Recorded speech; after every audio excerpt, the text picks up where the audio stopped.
நம்ம காவல்துறையினுடைய வாட்சி பிரகாரம் 6 கூட ஆனாலும் ஆகும்.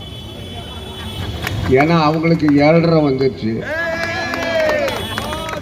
நண்பர்களே, நான் ஏற்கனவே உங்களை எல்லாம் சந்தித்து வேண்டிக் கொண்டதன் அடிப்படையில் தம்பி பால் கனகராஜ் வேட்பாளராக கிடைத்ததற்கு நீங்கள் எல்லாம் கொடுத்து வைத்திருக்கிறீர்கள். அவரை நழுவ விட்டு விடாதீர்கள்.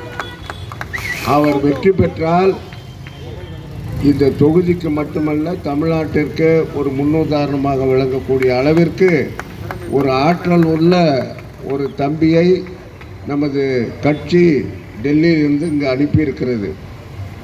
எனக்கு கிடைத்த தகவல் படி மிகவும் நன்றாக போய்கொண்டிருக்கிறது பால் கனகராஜனுடைய தொகுதி என்று எல்லோரும் சொல்லுகிறார்கள். அதை நீங்கள் நிறைவேற்றி தர வேண்டும் என்று உங்களை எல்லாம் உங்களுடைய பாதங்களை தொட்டு நாங்கள் கேட்டுக்கொள்வதற்காக தான் இங்கு வந்திருக்கின்றோம். நேற்றைக்கு நமது ஒப்பற்ற தலைவர் அண்ணாமலை அவர்கள் 100 கேள்வி கேட்டிருக்கிறார்.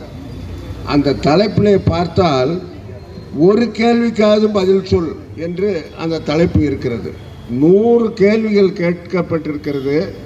ஒரு கேள்வி கூட பதில் சொல்ல முடியாத திராவிட முன்னேற்ற கழகம், திராவிட மாடல் அரசு நடத்துகின்ற முதல்வர் ஸ்டாலின் அவர்கள் கேள்வி வேணா கேட்கலாம், பதில் சொல்ல எங்களால் முடியாது அப்படின்னு சொல்லியிருக்காரு. இந்த சூழ்நிலை மாற்றுவதற்கு நாம் கடமைப்பட்டிருக்கின்றோம். ஒரு வளமான இந்தியாவை உங்கள் எதிர்கால தலைமுறையை நீங்கள் வாழ வைக்க வேண்டும் என்ற எண்ணம் கொண்டால் தாமரைக்கு வாக்களியுங்கள். என்னை உங்களுடைய மக்கள் பிரதிநிதியாக தேர்ந்தெடுத்து அனுப்புங்கள். பாரத பிரதமர் நரேந்திர மோடி அவர்கள் 3வது முறை ஆட்சி அமைக்கப் போகிறார்.